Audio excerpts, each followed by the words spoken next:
City union bank all in one ஆப்ல இருந்து video KYC மூலமா வீட்ல இருந்தே பேங்க் அக்கவுண்ட் ஓபன் பண்ணலாம். வீடியோ கால்லயே வெரிஃபிகேஷன் முடிஞ்சிரும். City union bank. ஓரணியில் தமிழ்நாடு பிரச்சார இயக்கத்தின் மூலமாக 12 நாட்களில் 77.34 லட்சம் பேர் திமுகவில் உறுப்பினர்களாக இணைந்துள்ளதாக முதல்வர் ஸ்டாலின் தெரிவித்துள்ளார். சட்டமன்ற தேர்தல் நெருங்குவதை ஒட்டி ஓரணியில் தமிழ்நாடு என்ற பிரச்சாரத்தை திமுக தொடங்கியுள்ளது. அதில் மக்களிடம் திமுக அரசின் சாதனைகள் என்ற தலைப்பில் 6 கேள்விகள் கேட்கப்படுகின்றன. சுமார் 45 நாட்கள் இந்த பிரச்சாரம் நடக்க இருக்கிறது. இந்நிலையில் திமுக தலைமை அலுவலகமான அறிவாலயத்தில் வார் ரூம் அமைக்கப்பட்டுள்ளது. அதை முதல்வர் ஸ்டாலின் திறந்து வைத்தார். இதுகுறித்து முதல்வர் வெளியிட்ட அறிக்கையில், ஓரணியில் தமிழ்நாடு பிரச்சார இயக்கத்தின் மூலமாக இதுவரை 77.34 லட்சம் பேர் திமுகவின் உறுப்பினர்களாக இணைந்துள்ளனர்.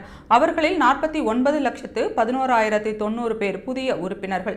தமிழகத்தின் மண், மொழி, மானம் காக்க அவர்கள் தங்களை திமுகவில் இணைத்துக் கொண்டுள்ளனர் என்று முதல்வர் ஸ்டாலின் கூறினார். மேலும் அதிமுக, பாஜக உள்ளிட்ட கட்சிகள் அமைந்துள்ள கூட்டணி என்பது தமிழகத்தை மீண்டும் 100 ஆண்டுகளுக்கு பின்னோக்கி தள்ளுவதற்கான சதி திட்டத்தை உணர்ந்தே இருக்கிறோம் என்று மக்கள் தெளிவாக சொல்லுகின்றனர் என்று ஸ்டாலின் தெரிவித்தார்.